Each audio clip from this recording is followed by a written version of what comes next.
Assalamualaikum warahmatullahi wabarakatuh. Saya Mudatul Rahmah dari kelas PAIB. Jadi sekarang saya sudah bersama Bu Nita dari salah satu guru PAI di MAN 2. Pagi Bu. Selamat pagi.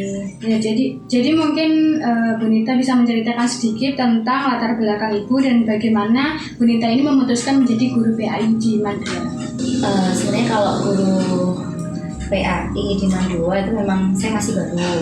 Cuman kalau cita-cita jadi guru itu memang sudah sejak kecil ya. Sejak kecil saya memang ingin jadi seorang guru, khususnya mungkin guru PAI. Kenapa kok saya ingin jadi guru PAI? Karena memang secara guru PAI itu kan kita mengajarkan agama dan kita berharap bahwasanya ilmu kita tuh bisa bermanfaat, dan ketika kita mengajarkan agama itu kan setidaknya itu bisa mengingatkan diri kita sendiri, dan juga agama itu akan dipakai oleh seseorang itu sampai di akhirat nanti gitu. Maksudnya ilmu itu akan bermanfaat bukan hanya di dunia tapi juga sampai di akhirat gitu. Karena amalan-amalan di pendidikan agama Islam itu kan secara khusus itu kan memang mulai dari pengamalan dari ibadah, terus akhlak itu kan memang kita butuhkan mulai dari kehidupan kita di dunia sampai nanti amalan itu akan tetap mengalir sampai kita di akhirat nanti. Mungkin itu yang memotivasi saya pengen menjadi seorang guru, karena amal yang tidak akan terputus meskipun saat kita meninggal itu adalah yang salah satunya adalah ilmu yang bermanfaat atau amal jariah kita ketika kita mengajarkan ilmu agama utamanya. Itu. Kalau untuk tugas dan tanggung jawabnya sendiri menjadi guru PAI kesehariannya? Ya memang kalau guru PAI itu kan sebenarnya bukan hanya ilmu materi yang kita sampaikan, tetapi lebih pada bagaimana kita membentuk akhlak peserta didik. Jadi memang berat sebenarnya tanggung jawab seorang guru PAI, karena yang kita ajarkan tuh bukan hanya materi-materi teori gitu ya, bukan hanya sekedar teori tapi juga praktek keseharian kita. Jadi selain kita tuh harus bisa menjadi contoh bagi siswa atau bagi peserta didik, kita pun juga tetap membina mereka atau memperhatikan akhlak mereka dalam kesehariannya. Jadi kita harus tetap memonitoring lah bagaimana sikap mereka dalam keseharian. Kan bisa jadi anak itu kadang ketika di kelas itu mungkin kelihatan tetap baik ya sama guru, tapi ketika di kesehariannya mungkin bisa jadi dia tidak seperti itu. Nah, makanya ketika dalam pergaulan sehari-hari pun kita tetap akan memperhatikan bagaimana akhlak mereka ketika bersosialisasi dengan temannya, ketika masih di lingkungan sekolah atau di madrasah. Kalau kan Bu Nita sendiri menjadi seorang guru ya, cara menyusun rencana pembelajaran yang efektif menurut Bu Nita itu seperti apa? Ya kalau sekarang kan pakai Kummer ya, memang dari awal tuh sudah kalau di kurikulum Merdeka itu untuk rencana pembelajaran kan kita pakai modul belajar. Memang modul belajar itu di awalnya kita mesti mengadakan asesmen diagnostik dulu. Asesmen diagnostik itu mulai dari cara belajar siswa itu dia pengelompokannya seperti apa, terus juga pengetahuan awal siswa itu dari mana. Dari situ barulah kita menyusun modul ajar yang akan kita sampaikan ke anak-anak, mulai dari kita nyusun CP-nya, terus setelah itu juga ATP ya, alur tujuan pembelajarannya dulu, baru alur ke alur tujuan pembelajaran. Jadi ya kalau untuk rencana pembelajaran memang dari awal sudah kita persiapkan lah, sebelum kita masuk tuh kita harus sudah membuat modul ajar atau rencana pembelajaran sesuai dengan apa yang dibutuhkan siswa. Jadi misal kalau sekarang ini anak itu kan sekarang sudah mulai ada pengelompokan audio visual cara pembelajaran cara belajar anak gitu ya. Anak yang kinestetik, anak yang audio visual itu memang sudah mulai harus kita perhatikan itu cara menanganinya lah, metode pembelajarannya seperti apa. Dan nanti kita coba untuk membuat rencana pembelajarannya seperti apa, itu sesuai dengan materi yang akan kita ajarkan. Kalau untuk cara Bu Nita sendiri berpartisipasi dalam pengembangan kurikulum PAI di sekolah tempat Ibu mengajar bagaimana? Kalau pengembangan kurikulum itu harus sama kurikulum memang. Tapi kalau kita itu kan memang punya MGMP, kita hanya guru memang udah dari pusat ya, kurikulum merdeka itu. Kalau untuk guru tuh kita maksudnya cuma membuat itu tadi mengembangkan tujuan pembelajarannya, terus nanti di breakdown menjadi alur tujuan pembelajaran, terus membuat modul ajar itu saja. Kalau selama menjadi guru PAI sendiri ya Bu, ada nggak sih tantangan selama Ibu menempuh profesi ini? Dan kalau misalnya ada kan pasti untuk cara mengatasinya sendiri bagaimana tantangan tersebut? Ya kalau tantangan banyak ya, karena setiap kelas kadang itu kan punya ciri khas tersendiri, anak-anaknya kan berbeda, jadi tantangan juga berbeda. Apalagi saya tuh kalau sebenarnya awalnya memang bukan di MAN ya, bukan di SKI. Kalau sebenarnya memang jadi PAI, waktu di SMP dulu cuma memang PAI, baru di MAN 2 baru SKI. Ya tantangannya ketika awal di PAI itu kan yang diajar anak-anak SMP lah, terus sekarang di MAN 2 itu kan memang yang diajar udah anak SMA. Karakteristik anak itu sangat berbeda-beda gitu. Jadi cara memahami karakteristik anak itu yang menjadi tantangan tersendiri gitu kan. Jadi terkadang cara kita mengajar di satu kelas dengan kelas yang lain itu akan berbeda, karena karakter setiap kelas itu memang berbeda. Ada anak yang memang mayoritas anak itu misal kayak di kelas ini ya, Bimpres itu kan memang anaknya sudah pintar-pintar ya, udah lumayan enak dari jalan. Jadi kalau dikasih tugas mereka langsung bisa jalan sendiri. Tapi ada lagi anak yang memang di kelas yang kelasnya anak-anak itu yang secara kompetensi itu masih belum terlalu ini, jadi kita harus membimbing secara intensif gitu. Jadi ya tantangannya di situ. Jadi kita harus benar-benar bisa memahami karakter mereka agar kita tahu bagaimana cara menangani atau memberikan metode pembelajaran ke mereka seperti apa. Jadi setiap kelas itu terkadang juga berbeda. Oh kalau di kelas ini mungkin lebih mudah dengan cara diskusi. Nah kalau di kelas yang lain bisa jadi metode diskusi itu kurang efektif, karena mereka terkadang lebih senang misal dengan cara kayak nonton video kayak gitu. Kalau di kelas yang lain bisa jadi nggak bisa seperti itu, karena mungkin di kelas yang lain mereka lebih senang ngobrol lah, lebih senang diskusi, lebih senang berdebat kayak gitu. Jadi ya tantangannya memang setiap kelas berbeda.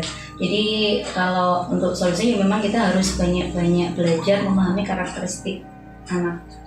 Ya, setiap kelas itu.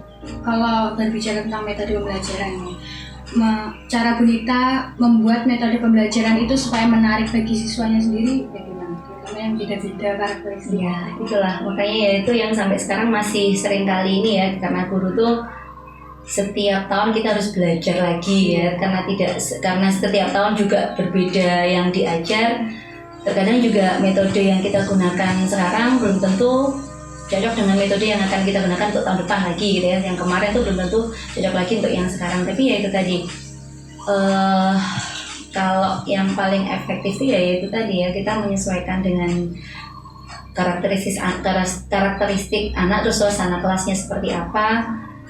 Dan kita memang harus banyak belajar, maksudnya banyak mengikuti diklat, banyak mencoba mencari-cari cara-cara baru lah, ya. Jadi banyak belajar lagi untuk bisa membuat suasana kelas itu berbeda dengan yang kemarin. Jadi kalau dulu kan mungkin ada anak yang senang sebenarnya ketika kalau sejak SKI itu kan lebih banyak cerita gitu ya, mungkin kita pakai metode ceramah, tapi bisa jadi anak yang lain tuh mereka emang nggak senang gitu kan, kok cuma kayak gitu. Tapi oh ya sudah, berarti kita harus berubah lagi untuk minggu depan jangan ceramah. Jadi diselang-seling gitu ya, hari ini mungkin metode ceramah, besok nanti metode diskusi, besok lagi mungkin kita hanya ngajak mereka itu untuk nonton film atau apa. Jadi mungkin jadi juga minggu depannya lagi kita ubah lagi mungkin dengan cara yang lain. Oh kita mungkin belajar di luar atau mungkin anak-anak literasi sendiri seperti itu. Kalau di era perkembangan teknologi ini, menurut Bu Nita, bagaimana sih peran teknologi ini dapat membantu pengajaran proses pembelajaran di kelas? sangat membantu ya, apalagi anak-anak sekarang itu memang sudah kadang malah lebih pintar dibandingkan kita yang ini ya, kayak membuat slide, bahkan mereka membuat video kayak gitu. Mereka lebih ini, kalau saya memang anak-anak sekarang lebih tertantang untuk itu. Jadi kalau saya pernah meminta mereka itu daripada biar mereka nggak bosan gitu ya, akhirnya mereka saya minta untuk membuat vlog sendiri tentang sejarah gitu ya. Silakan kalian buat biografi tentang misal khalifah siapa gitu. Ternyata mereka punya potensi yang lumayan bagus gitu. Maksudnya mereka lebih bebas berekspresi ketika seperti itu. Jadi teknologi itu memang sangat membantu kalau dalam pembelajaran sekarang ya, karena memang anak-anak lebih senang karena memang tidak bisa lepas dari teknologi kan mereka. Jadi mereka lebih senang menggunakan hal yang baru dibandingkan dengan metode-metode lama. Kayak mencatat, terus ceramah itu mereka kurang tertarik. Tapi kalau mereka diberikan tantangan, silakan kalian bikin video tentang ini, itu mereka lebih tertantang untuk itu dan lebih semangat untuk mengajarkan itu. Kalau untuk proses pembelajaran sendiri, ada alat atau platform yang Bunita gunakan ada? Biasanya kalau di sekolah memang kita sudah punya e-learning, itu platform memang ini ya dari sekolah, memang itu yang difasilitasi. Jadi kalau platform tertentu sih nggak, ini memang kalau yang di sekolah cuma pakai e-learning itu. Tapi kadang ya saya kalau misal ini ya kadang kadang pakai Canva kayak gitu. Kalau platform tertentu sih memang variatif lah.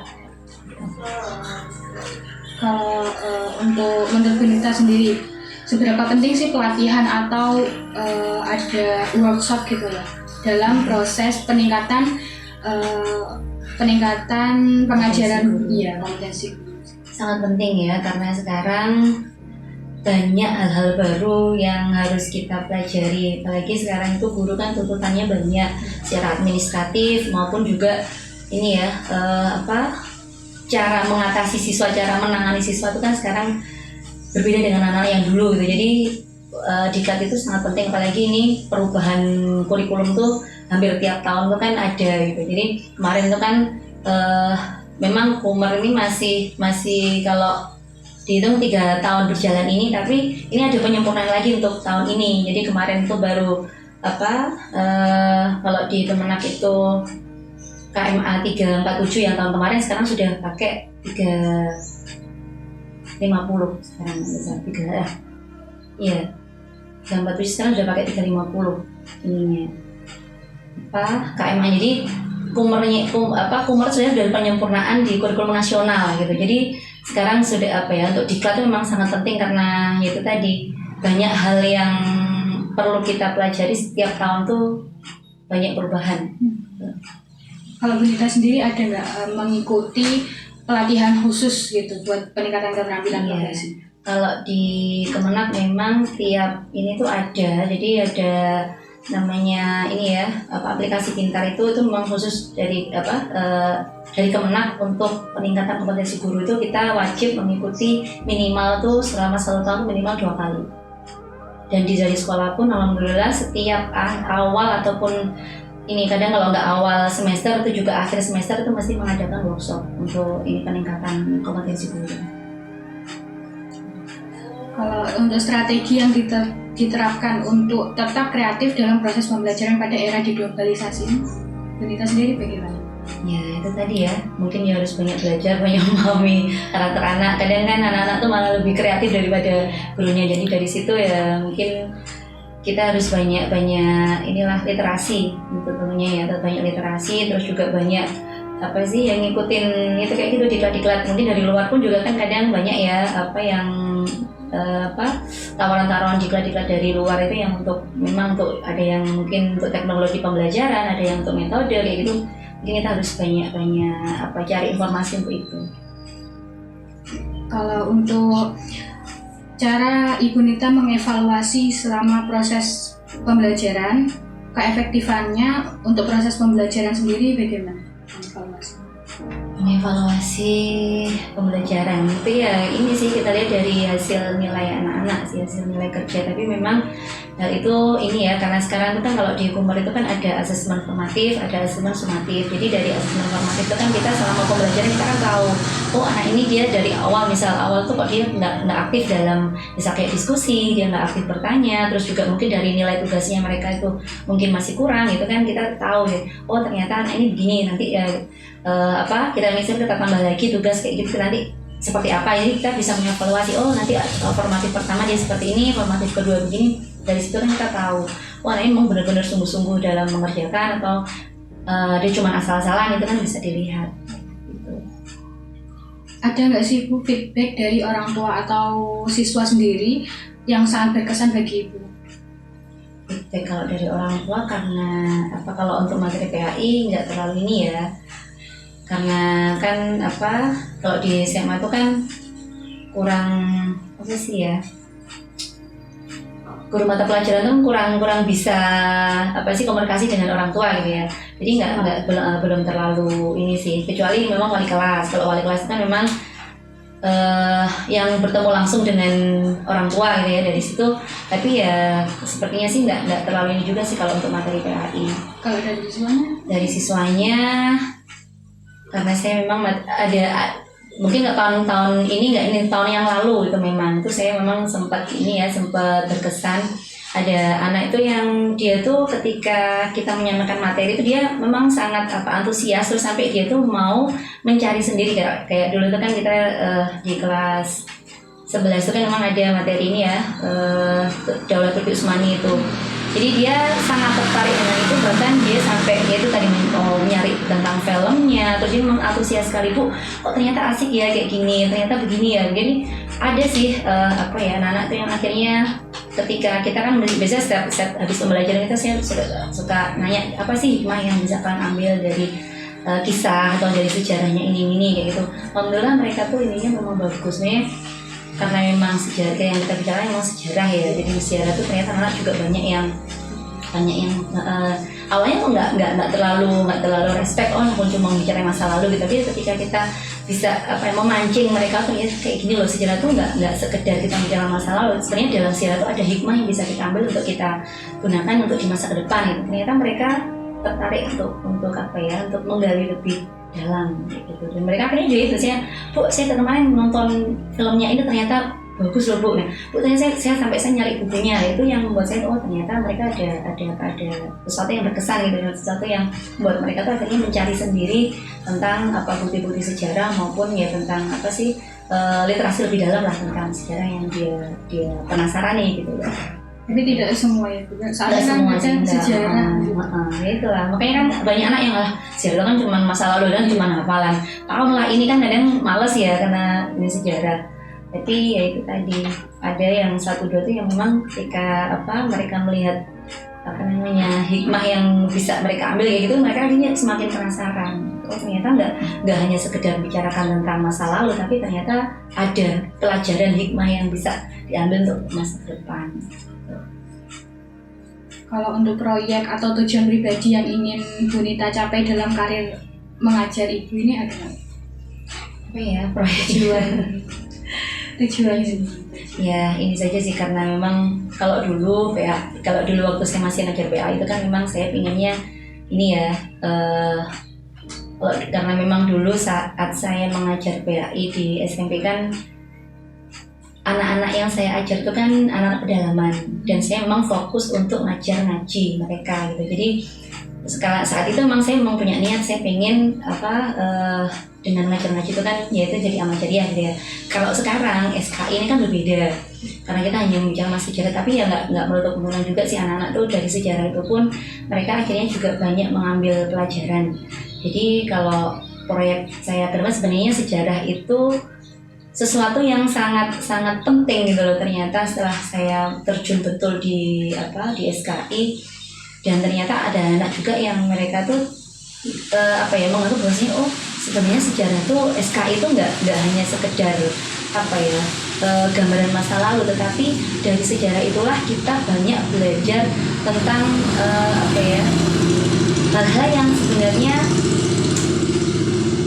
di balik peristiwa itu ada hal yang bisa kita pakai untuk kedepannya gitu. Jadi kalau untuk proyeknya sih sebenarnya saya pengen mencari ini sih metode pembelajaran yang benar-benar menarik lah untuk pelajaran SK, karena memang terus terang banyak anak yang apalagi SK itu seringkali ini ya jamnya itu jam terakhir, jadi anak-anak pas ngantuk-ngantuknya terus jadi kayak nggak terlalu ngefek gitu kan, mereka tuh nggak terlalu dan mereka anggapnya sejarah itu nggak masuk di SNBT, nggak masuk UTBK, nanti nggak bisa dipakai untuk masuk ke perguruan tinggi kan gitu. Jadi mereka kadang kan menganggap bahwa itu hanya hal yang remeh, tapi padahal ketika mereka tuh mau benar-benar itu tuh semakin menguatkan keimanan mereka sebenarnya. Jadi kalau mau mempelajari sejarah dari zamannya Rasulullah sampai ke zaman daulah-daulah gitu ya, itu ternyata memang banyak hal yang patut dipelajari oleh generasi Islam gitu loh.